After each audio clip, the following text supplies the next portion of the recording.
Much has changed in this Syrian town on the Turkish border.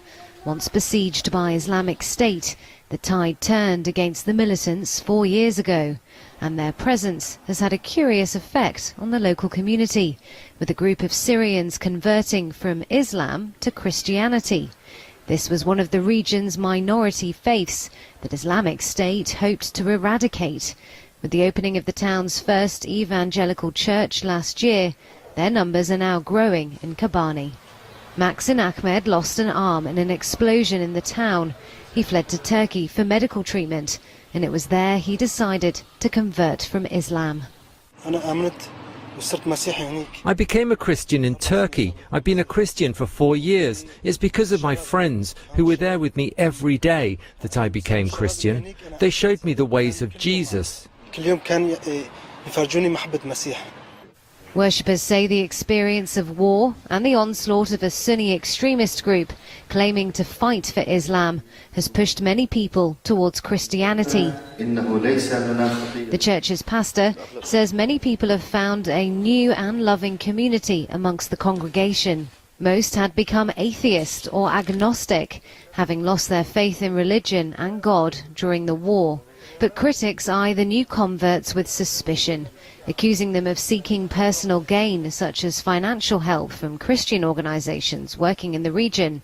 They also worry about future tension with Muslims in a country marred in recent years by sectarian and ethnic conflict.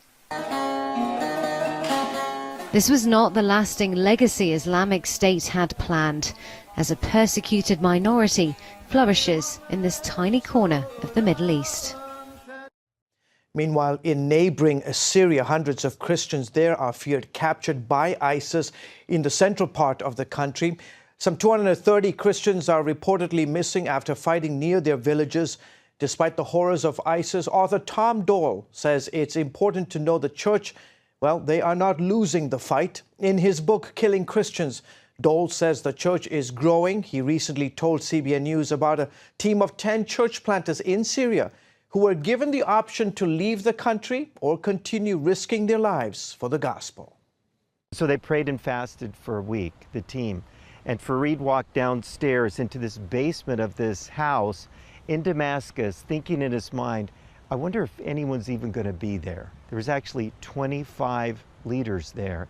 The 10 had gone out and recruited 15 more that said, we're ready to stay, we're ready to suffer, we're ready to die here in Syria for Jesus. And to seal this commitment, they went out and bought a plot of land so they can bury each other when they die as martyrs.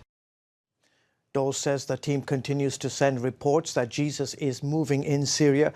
People are joining the church and the graveyard is empty.